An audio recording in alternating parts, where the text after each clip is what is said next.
Ladies and gentlemen, the President of the United States and Dr. Biden.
My breath after that.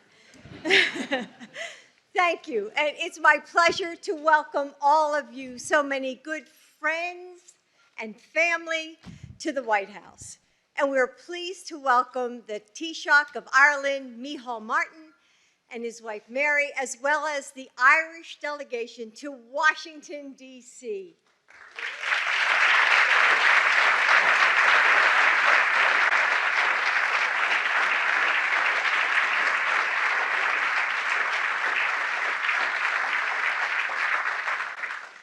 So, to love Joe Biden is to know Ireland.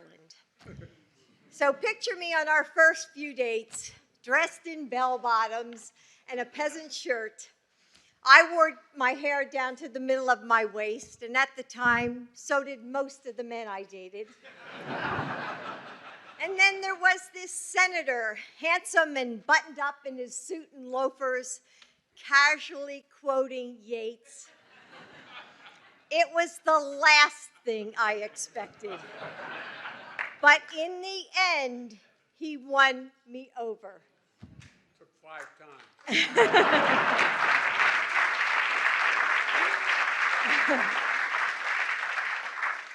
It doesn't matter when Joe's ancestors left.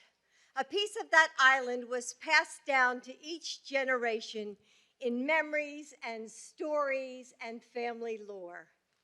Held close like a precious gem, an emerald heart that shines like the light after a storm. It's a loyalty that knows family means forever, a faith tried and tested by famine and war, an optimism brave enough to leave the life you know behind and find what's waiting on distant shores. He's not alone, of course. Like so many generations of immigrants, Irish Americans brought the best of their home with them on wind and steamships so many years ago. Ridiculed and despised, they found new ways to create traditions while never letting go of the legacies that made them, enriching our country along the way. So it's fitting that we honor that heritage by celebrating St. Patrick, a man who brought a faith to Ireland, enriching it too. There's always been a divine spark in the open arms of welcome. Yes, I got to know Ireland through the eyes of Joe Biden. On St. Patrick's Day, all Americans, no matter their background, fall in love with it too. We reach for a legacy buried deep inside of us or gifted secondhand. We celebrate a spirit that defies struggle. We recognize the rich tapestry of our history, threads of clover green amid the red, white, and blue. Happy St. Patrick's Day.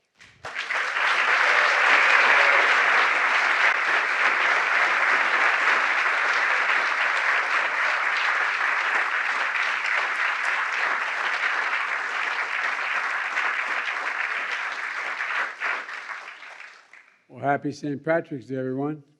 It's great to see you all here. And last year, because of the pandemic, the Taoiseach and I had to hold our meeting virtually. How you doing, pal? We got all the Irish here today. And this is the first year we've had to make some last-minute adjustments as well. Sadly, the Taoiseach and Ms. Martin are not able to join us today, but they both sent their love and their messages for this occasion. And I spoke with the Taoiseach at length this morning, and we had a virtual meeting, bilateral meeting. He's feeling well, and I share his disappointment that we weren't able to have our meetings in person as we had planned. This year marks the 70th year of Ireland sending Shamrocks to the White House, and to celebrate the friendship between our nations and the bond that has been strengthened by generations of Irish Americans. Apparently, President Truman was away when the Irish ambassador dropped off the first bowl of Shamrocks, and that's why I just removed his bus from my office. That's a joke. That's a joke. That's a joke. I didn't do that. I didn't do that. I'm sure he would have been there had he known. A virtual meeting back then was sort of out of the question. But by the next year, President Eisenhower was able to accept in person. A joyful tradition was born at that moment when he accepted that. Everyone here today, welcome back to the White House. So nice to be able to have you all back inside the White House.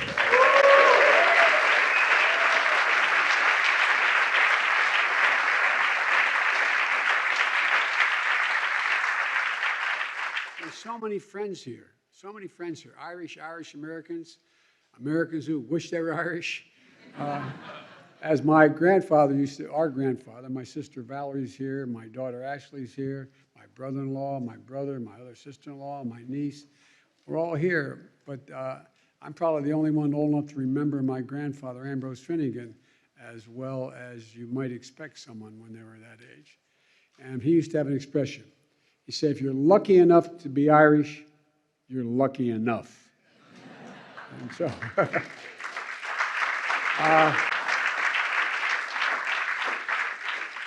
there's a lot of proud Irish American members of my administration, but there's one person here I want to recognize in particular in my administration, my Secretary of Labor. I'd understand him if he spoke Gaelic instead of Boston. Where were you, Marty Walsh? There you are, Marty. Marty Walsh. From Galway. His parents are from Galway. I tell you what, I don't know. Like I said, if you spoke Gaelic, I'd understand it better than the Caban and all that. Look, proud son of two Irish immigrants to this country who found their way in America and to America and dream through their union membership and all the work that this man did to promote the union movement. And all the members of the House and Senate are here. You have to hear me again, a lot of you. I apologize. And I look at one Irishman, Bobby Casey, over here. We're from the same hometown, Scranton, Pennsylvania. Right, Bobby? And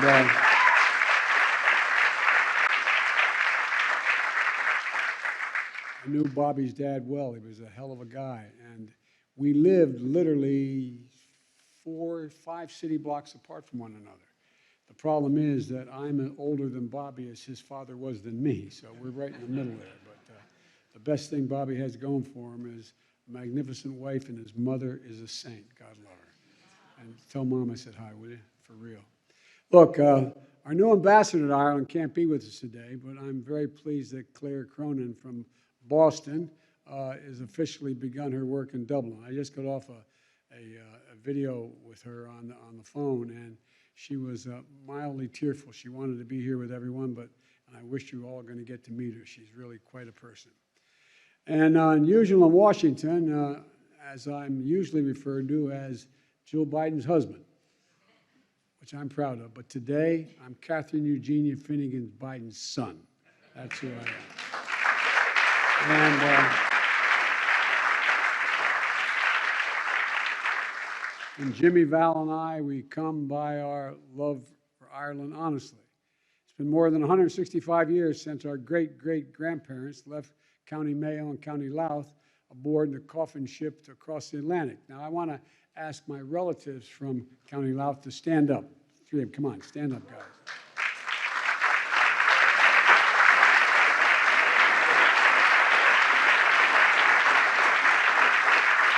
Now, you see this guy here in the end? He's probably the single most famous rugby player in all of Ireland. And he scored the winning goal against the All Blacks when he beat them in Chicago. And he's my cousin. Good to have you, man. Good to have you. And the Blewitts and the Finnegans eventually settled in Scranton, Pennsylvania, where my grandparents, where my parents met and married. And that's where my mom, Catherine Junior Finnegan, was born, and later, as I said, met Joseph Robinette Biden, the senior. His saving grace was his mother was a Hanafi. His mother's side, they had a Hanafi from Galway. That saved him in the family. That saved him up in Scranton. Being Irish, and my mother always told me, is about family, it's about faith, and it's about courage. Mom used to have an expression, my brother and sister will remember. She said, courage is the greatest of all virtues, because without it, you could not love with abandon. Courage is the greatest of all virtues, because without it, you could not love with abandon. Growing up an Irish American gave me a pride that spoke to both continents, the heart and soul that drew it from old and new, and the conviction that everyone is deserving of being treated with dignity.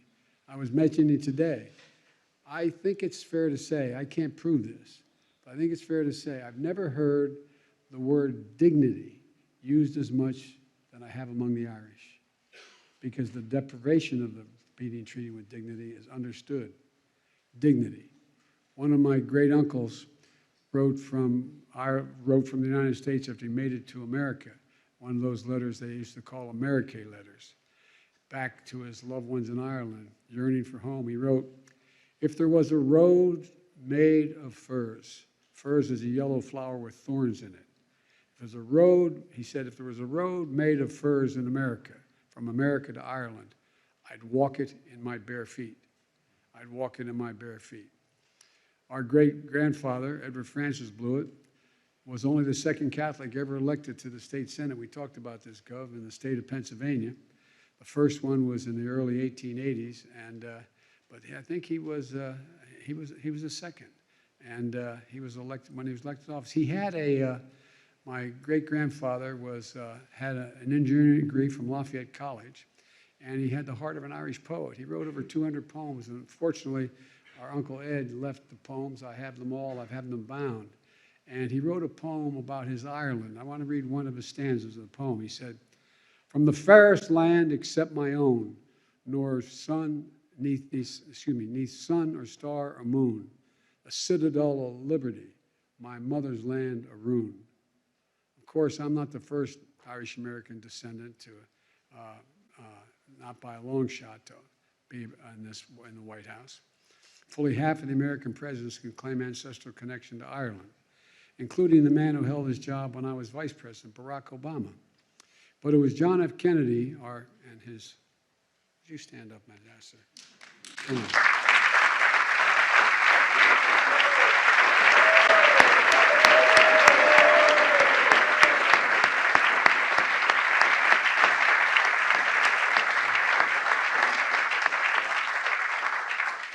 Our first Irish Catholic president who visited Ireland in 1963 and said, quote, our two nations, divided by distance, have been united by history. Well, that's as true today as it was then. Today, those words feel particularly poignant as Ireland and the United States stand united in this momentous point of history. Vladimir Putin has launched an unconscionable war against Ukraine, against the very pillars of international peace and stability. And as two nations that have fought for freedom, we recognize the courage and determination of the Ukrainian people who defend their liberty now. And they do.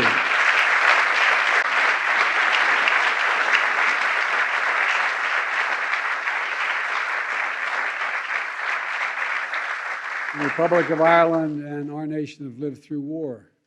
we're determined, though, to help the Ukrainian people bring an end to Putin's brutal assault and restore peace to the Ukrainian people.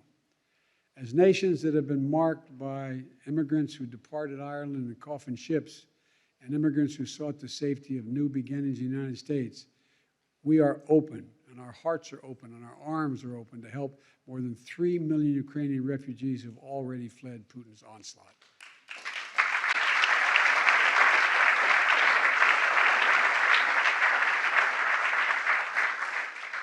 And today, as the Taoiseach and I affirmed earlier today, Ireland and the United States are going to stay united together with our partners around the world to keep pressure on Putin and to strengthen our support for Ukraine. And by the way, Ireland in supporting the economic sanctions has taken a gigantic hit,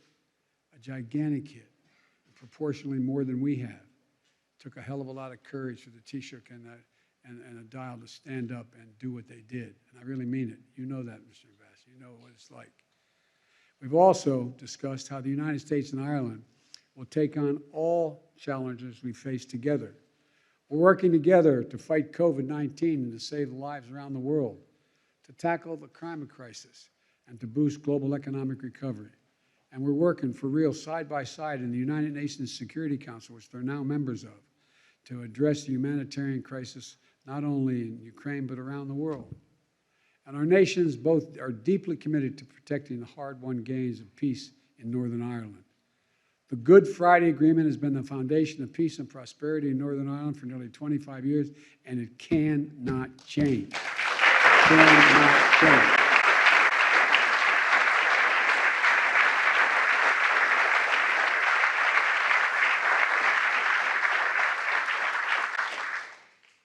I have made that point, and he's a friend, to the Prime Minister of England and others. It cannot change. To preserve and extend those gains for all the people in Northern Ireland and the European Union and make the United Kingdom must continue to resolve challenges over the implementation of the Northern Ireland protocols.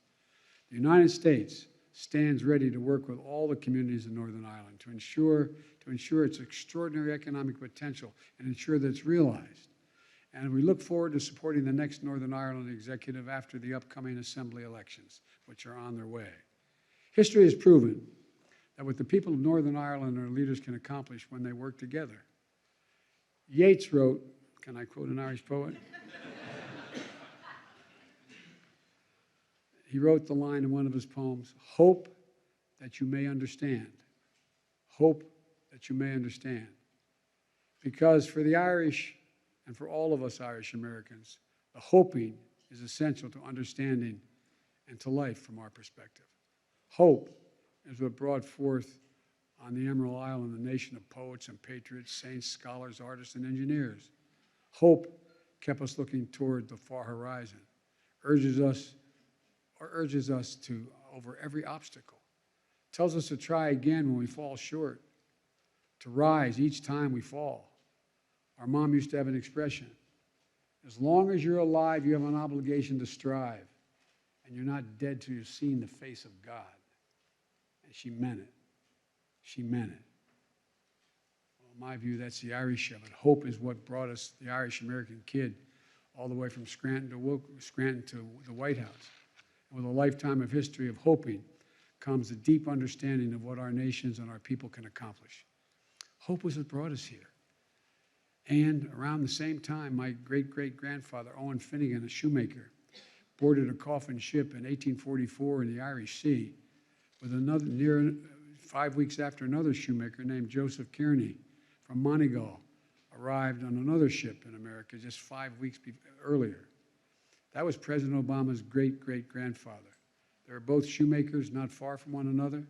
When we were here, when I first got the genealogy done, by the LDS, by the Mormons church, that had most extensive most extensive records on genealogy. I'm getting into biology here. They said it's not sure they'd be able to see one another. But when I went over to Ireland, quote, with my family to go home to meet some of my relatives that I didn't know, our relatives didn't know, they indicated the likelihood they were both shoemakers.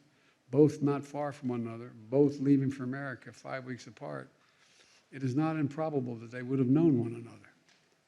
They left everything behind, like all your relatives, for an uncertain future. But I wonder, in all of their dreams, whether they could have ever dreamt that their two great-great-grandsons of shoemakers from Ireland would be sworn in as presidents of the United States of America. I wonder. Not about me, not about Barack. It's about hope. Think about it. But again, as my grandpa would say, that's the Irish of it. So I want to, again, thank the Taoiseach for making the trip to Washington, even though he cannot be with us today, and for continuing to strengthen the relationship between our two great nations. And now we have a special message from the Taoiseach.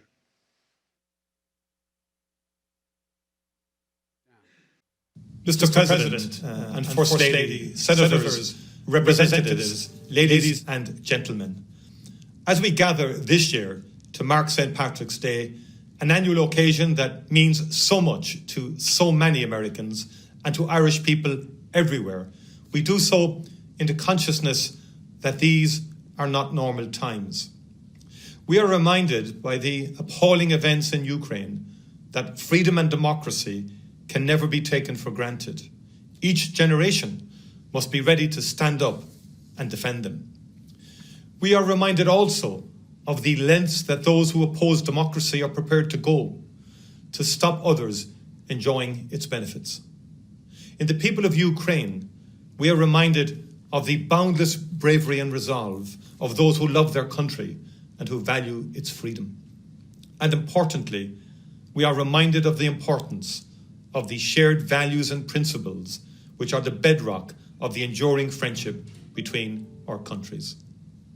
As we confront this crisis, I am reminded of the words of James Joyce put into the mouth of his 20th century everyman Leopold Bloom in Ulysses, published a century ago this year by an American woman in Paris, Sylvia Beach. Joyce wrote, "Force, hatred, history, all that's not life for men and women, insult and hatred. And everybody knows that it's the very opposite of that is really life. And that is why we stand together, to ensure that what Joyce described as perpetuating national hatred among nations shall not prevail in our time." This ceremony has a long history, and yet it has perhaps never meant as much to us as it does this year. And that is because, more than any other president of our times, your family's story captures the overlapping stories of Ireland and America. The Shamrock presented to you today recalls the lives of the Blewitts of County Mayo and the Finnegans from County Louth.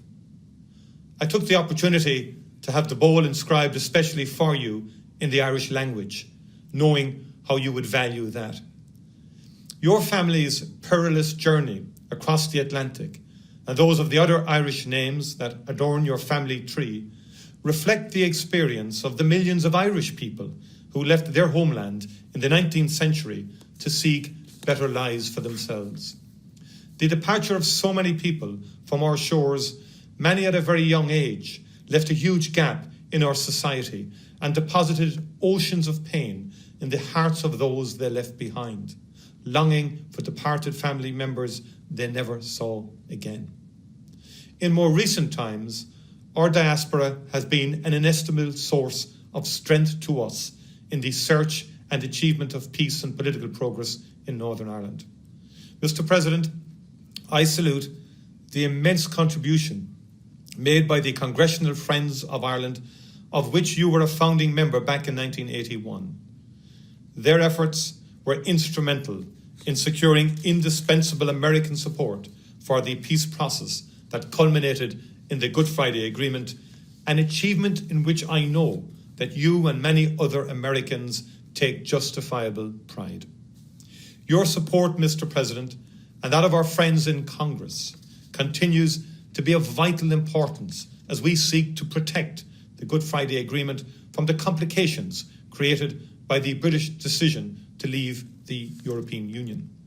The United States will always be an influential source of support for the cause of peace and reconciliation in Ireland, something for which we are deeply appreciative. Mr. President, your family's experience is not just woven into the story of Ireland and its emigrants. It is also an integral part of the American story. Your Irish ancestors and millions of others from Ireland and around the world strove in their lives to make America the country it is today. Their labour, in many cases, literally built America. Theirs was no easy street. As the Irish poet Evan Boland once wrote, they would have thrived on our necessities. What they survived, we could not even live. Their hardships parcelled in them patience, fortitude, and all the old songs, and nothing to lose. Irish Americans rose to occupy prominent positions in every walk of American life, including today in this White House, designed by an Irish architect, James Oban. Your country was transformed in the 50 years after the Civil War, at a time when immigration, including from Ireland, was at its peak. For them and countless others like them, America became what Seamus Heaney calls the farther shore, where the longed-for tidal wave of justice can rise up and hope and history rhyme. Happy St. Patrick's Day, and have a great evening.